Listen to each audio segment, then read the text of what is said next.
Bonjour. La Grèce finalement a dit non au référendum. Cela ouvre trois interrogations. La première est celle de la réouverture des négociations. On sait que lundi soir, François Hollande et Angela Merkel se sont vus à l'Élysée pour évoquer cette question et ont demandé à Alexis Tsipras, le Premier ministre grec, d'apporter des propositions crédibles pour rouvrir les négociations. Alors, on a d'un côté François Hollande et Angela Merkel qui vont se reposer sur les négociations telles qu'elles étaient au moment où elles avaient été arrêtées, au moment de l'appel au référendum.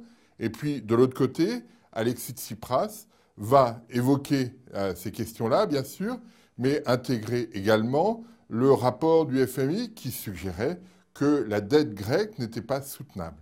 Et donc là, on va probablement modifier un petit peu le rapport de force entre la Troïka et le gouvernement grec par le biais de l'intégration de cette question sur l'évolution de la dette. En effet, on sait que Angela Merkel ne veut pas discuter de cette question, mais le FMI, très clairement dans son rapport, dit que la dette aujourd'hui en Grèce n'est pas soutenable. Donc il va falloir trouver un moyen autour de ça. Deuxième remarque ici sur ce premier point, Alexis Tsipras a aujourd'hui la légitimité pour négocier au nom de tous les Grecs. On a vu lundi que tous les partis grecs ont signé un accord pour donner à Tsipras la qualité de représentant de la Grèce pour négocier. Donc il y a un corps commun, si je puis dire, de la Grèce pour négocier, ce qui est assez nouveau parce que dans les négociations précédentes, Tsipras représentait le gouvernement, certes, mais n'avait pas l'aval et l'appui de l'opposition. Là, les choses ont changé. Donc on va rentrer dans cette négociation. Il y a eu mardi soir un Eurogroupe et on va voir progressivement comment les choses évoluent. Le deuxième point à souligner, deuxième remarque, c'est le rôle de la Banque centrale européenne. La Banque centrale européenne, après l'annonce du référendum, avait maintenu le montant des liquidités apportées au système bancaire grec et ça s'était traduit par une situation un petit peu bancale, puisque les Grecs retiraient leur épargne des banques grecques et que la Banque centrale européenne apportait des liquidités. Mais le mouvement n'était pas complètement équilibré, ce qui s'était traduit par la fermeture des banques pendant toute une semaine.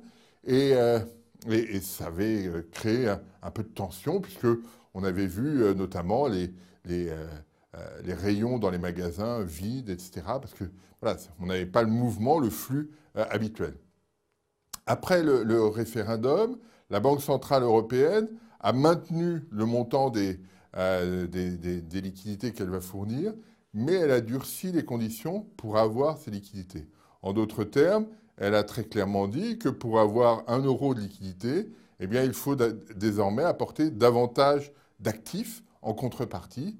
Et cette question-là va poser un certain nombre de questions au système bancaire grec parce que très vite, il va se retrouver, il est déjà aujourd'hui en manque de liquidité et cette situation, ce comportement de la Banque centrale européenne pourrait précipiter la fragilité et le risque qui est associé au système bancaire grec. Donc là, il y a une vraie problématique qui est posée, qu'on n'imaginait pas, parce qu'on imaginait que la Banque centrale européenne allait avoir un comportement neutre. Elle n'a pas un comportement neutre sur ces questions. Et puis la troisième remarque, c'est que si la Grèce sort de la zone euro, cela crée un précédent, la zone euro devient réversible, et à ce moment-là, la question qui est posée est de savoir comment on gère cette situation, notamment au sein même de la zone euro, parce que d'un seul coup, on peut imaginer que dans des 19 pays, enfin des 18 si la Grèce sort, eh bien certains pourraient de même sortir de la zone euro et il va falloir créer une situation, un environnement dans lequel personne n'ait l'incitation de sortir. Et le mieux, ce serait de maintenir la Grèce au sein de la zone euro. Donc là, il y a une construction politique à faire à côté de la politique monétaire pour que le système de la zone euro fonctionne de façon plus efficace. Si ça n'est pas le cas, eh bien la zone euro perdra une partie de ses qualités, devenant simplement une zone de taux de change fixe. Voilà, 3 points. Les négociations, le rôle de la Banque centrale européenne et l'impact de la réversibilité des institutions européennes en cas de sortie de la Grèce. Voilà, ce sont ces 3 points qu'il faut souligner. Alors souvent, on évoque une sortie de la Grèce en disant ça se fera sans mal. Je ne suis pas sûr de ça. Ayons bien en tête, conservons bien en tête le jeu de Jenga. Vous savez, ce jeu où on empile des morceaux de bois. On ne peut pas faire l'hypothèse que le morceau grec est tout en haut de la pile. On ne sait pas où il est. Et c'est à Angela Merkel, à Christine Lagarde et à Mario Draghi de trouver où se trouve le morceau de bois grec et à le tirer. Mais il est peut-être en haut, il est peut-être au milieu, il est peut-être en bas. C'est ça aussi l'enjeu de la négociation et le risque associé à celle-ci. Je vous remercie.